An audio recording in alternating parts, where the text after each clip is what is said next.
کچھ لوگ اس کو انٹرٹینمنٹ سمجھتے ہیں کہ جو سولر ایکلپس تھا صبح یا کل ہوگا، چاند درمیان میں آ جائے گا، یہ تو نظارہ ہے بہت خوبصورت، لوگ پکچر لینے کے لیے اس کا اہتمام، میں کہاں سے پکچر لوں گا، کہاں سے دیکھوں گا۔ نبی کریم علیہ السلام کے زمانے میں ایک دفعہ سورج گرہن ہو گیا، اور اللہ کی شان کہ وہ وہی دن تھا جب ان کے بیٹے سیدنا ابراہیم رضی اللہ تعالی عنہ کا انتقال ہوا تھا، تقریباً 16 مہینے کے تھے، اور اس دن ان کا انتقال ہوا اور اسی دن سورج گرہن ہو گیا۔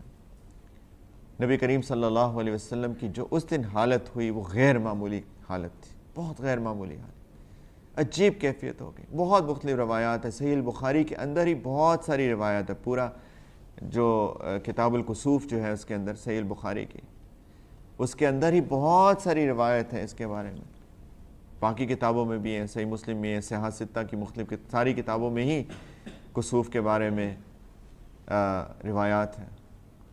تو نبی کریم صلی اللہ علیہ وسلم کی غیر معمولی کیفیت ہو گئی، اور وہ سیدہ عائشہ رضی اللہ تعالیٰ عنہ فرماتی ہیں کہ نبی کریم صلی اللہ علیہ وسلم مسجد تشریف لے گئے اور لوگوں کو نماز کے لیے جمع کر لیا، اور عجیب کیفیت تھی، اور نبی کریم صلی اللہ علیہ وسلم نے نماز پڑھی، اور وہ نماز غیر معمولی کیفیت کی نماز تھی، بہت غیر معمولی کیفیت کی نماز تھی۔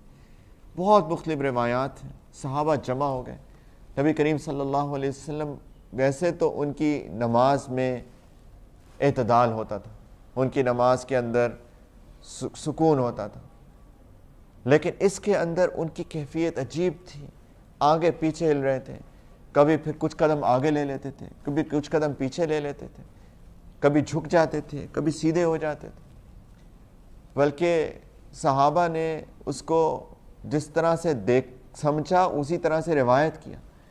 کچھ روایت آتی ہے کہ اس کے اندر نبی کریم صلی اللہ علیہ وسلم نے 2 رکوع کیے، کچھ میں آتی ہے زیادہ رکوع کیے، مختلف روایات ہیں، اور وہ اصل میں روایات ساری کی ساری اس لیے ہے کہ نبی کریم صلی اللہ علیہ وسلم اتنا جھک جاتے تھے کہ رکوع کی حالت میں پہنچ جاتے تھے، پھر سیدھے ہو جاتے تھے۔ کہنے کا مقصد یہ ہے کہ کچھ صحابہ نے کہا نبی کریم صلی اللہ علیہ وسلم نے بہت رکوع کیے، لیکن اس کی وجہ یہ تھی کیونکہ ان کی کیفیت عجیب تھی، آگے بڑھ گئے، پھر ایک دم تلاوت کی، تلاوت کرتے پھر ہاتھ اٹھا دیے اور تسبیح شروع کر دی اور تحلیل شروع کر دی، عجیب کیفیت، پھر اپنے ہاتھ ایسے آگے بڑھائیں جیسے کچھ پکڑنے لگے ہیں، پھر پیچھے ہو گئے جیسے انسان ڈر جاتا ہے، لمبی قرات کی، لمبا رکوع کیا، لمبے سجدے کیے، بہت عجیب کیفیت۔ اور بلکہ سیدہ عائشہ رضی اللہ تعالیٰ عنہ تو کہتی ہے کہ میرا خیال ہے کہ غالباً پہلی رکعت میں سورۃ البقرہ پڑھی، دوسری میں سورہ آل عمران، اتنا لمبا قیام، اتنا لمبا۔ صحابہ پیچھے کھڑے تھے، روایت میں آتا ہے کہ وہ بے ہوش ہو کے گر گئے۔ سیدہ اسماء بنت ابی بکر رضی اللہ عنہ، صحیح بخاری کی روایت، وہ کہتی ہیں کہ ہم عورتیں بھی شامل ہو گئی تھی نماز میں، کہتی میں خود بے ہوش ہو کے گر گئی تھی اس نماز کے اندر۔ آپ سوچ سکتے ہیں کہ کیا عجیب کیفیت والی نماز ہوگی۔ بعد میں صحابہ نے پوچھا یا رسول اللہ صلی اللہ علیہ وسلم، آپ نے یہ کیا ہو رہا تھا؟ انہوں نے کہا میں سورج گرہن کو دیکھ کے اللہ کا خوف میرے اوپر طاری ہو گیا تھا، اللہ تعالیٰ کا خوف میرے دل پہ بیٹھ گیا تھا، اور میں نے اس اللہ کے خوف میں یہ نماز پڑھی، اور اس کیفیات میں کہتے ہیں کہ مجھے جنت دکھائی گئی، مجھے جہنم دکھائی گئی، اور مجھے جنت اتنے قریب سے اتنی صاف دکھائی گئی جیسے کہ وہاں ادھر انگوروں کے گوشے دیکھے میں نے، بنچز، اور میں ان کو پکڑنے کے لیے آگے بڑھا جیسے میرے بالکل سامنے۔ کہتے ہیں اگر میں ان کو پکڑ لیتا اور تم لوگ کھاتے تو شاید جب تک دنیا باقی رہتی تم اس کو کھاتے رہتے۔ اور کہتے پھر مجھے جہنم دکھائی گئی، اتنی صاف دکھائی گئی، کہتے میں اس کے ڈر سے پیچھے ہو گیا، اور کہتے میں نے وہاں پہ مجھے نظارے دکھائے گئے، اور اسی میں ہے وہ روایت کہ انہوں نے کہا کہ میں نے دیکھا کہ اکثر جہنم کے لوگ عورتیں ہیں۔ صحابیات پریشان ہو گئی، یا رسول اللہ کیوں، عورتیں کیوں زیادہ ہیں؟ انہوں نے کہا کیونکہ وہ ناشکری کرتی ہیں، اپنے شوہروں کی ناشکری کرتی ہیں، نعمتوں کی ناشکری کرتی ہیں، ان کا شوہر ان کے لیے اتنا کچھ کرتا ہے اور ذرا سی اونچ نیچ ہوتی ہے تو وہ کہتی ہیں کہ تم نے میرے لیے زندگی میں کیا کیا ہے۔ یہ اسی حدیث کے مفہوم ہے، کہتے میں نے عورتوں کو دیکھا زیادہ، کہ جہنم میں زیادہ عورتیں ہیں، لیکن جہنم دکھائی گئی مجھے، کہتے ہیں اللہ کے خوف میرے اوپر طاری ہو گیا تھا۔ اور پھر بعد میں نبی کریم صلی اللہ علیہ وسلم نے نماز ختم کر کے خطبہ دیا، اس کی مختلف روایات آتی ہیں کہ ان الشمس والقمر لا ينکسفان لموت احد۔ اس وقت تک ایک لوگوں کے اندر کانسیپٹ تھا کہ جب کسی بڑے آدمی کی وفات ہو جاتی ہے تو تب سورج گرہن ہوتا ہے. اور اسی دن سیدنا ابراہیم کی میں نے بتایا کہ وفات ہوئی تھی ان کے بیٹے کی, اور کچھ لوگوں کے دماغ میں آیا کہ اللہ کے نبی کے بیٹے کی وفات ہوئی ہے اس لیے آج سورج گرہن لگا ہے.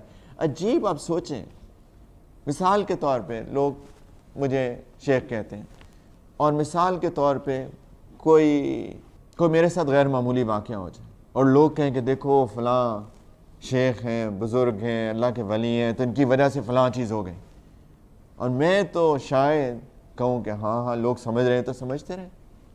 ایسا ہی نہیں. نبی کریم صلی اللہ علیہ وسلم کے بارے میں جب لوگوں نے کہا کہ ان کے بیٹے کا انتقال ہوا اس لیے سورج گرہن, انہوں نے کہا کہ بالکل نہیں. ان الشمس والقمر لا ينکسفان لموت احد, کہ سورج اور چاند کو گرہن نہیں لگتا کسی کی موت کی وجہ سے بھی. فَإِذَا رَأَيْتُمُوهَا فَصَلُّوا, جب تم سورج گرہن یا چاند گرہن دیکھو تو نماز پڑھو. وَادْعُوا, اور دعائیں کرو. حَتَّى يُكْشَفَ مَا بِكُمْ, یہاں تک کہ وہ جو گرہن ہے وہ پورا ہو جائے, یعنی پورے گرہن کے وقت میں نماز پڑھتے رہو.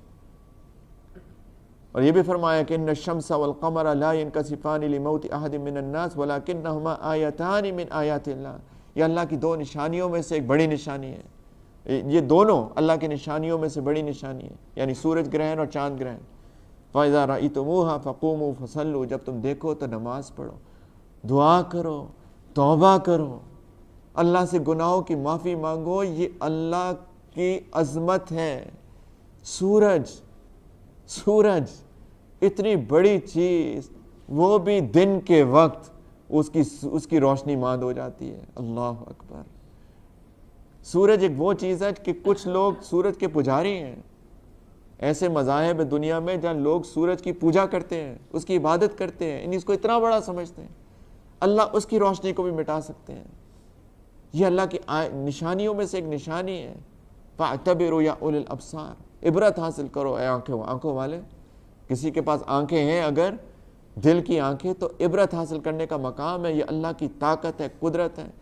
نبی کریم صلی اللہ علیہ وسلم کی کیفیت اس کے اندر کیا ہوئی تھی اور ہماری کیفیت کیا ہوئی ہے. یہ توبہ کا مقام تھا, اللہ کے سامنے رونے کا, گڑ گڑانے کا, اللہ کی عظمت بیان کرنے کا مقام تھا. ہر بندے کو چاہیے تھا کہ آج صبح جا کے اللہ کے حضور کھڑا ہو جاتا, یا تو صلاۃ الکسوف مسجد میں جا کے پڑھتے, یا پھر انفرادی طور پہ پڑھتے, عورتیں بھی پڑھتی, مرد بھی پڑھتے, اور اللہ سے اپنے گناہوں کی معافی مانگتے, اللہ کی عظمت بیان کرتے, اپنے دل کے اندر ایک روب طاری ہو جاتا, سجدے میں پڑ جاتے, لمبے رکوع کرتے جیسے کہ مسنون ہے. جب اللہ کے نبی کر رہے ہیں تو میری اور آپ کی کیا اوقات ہے.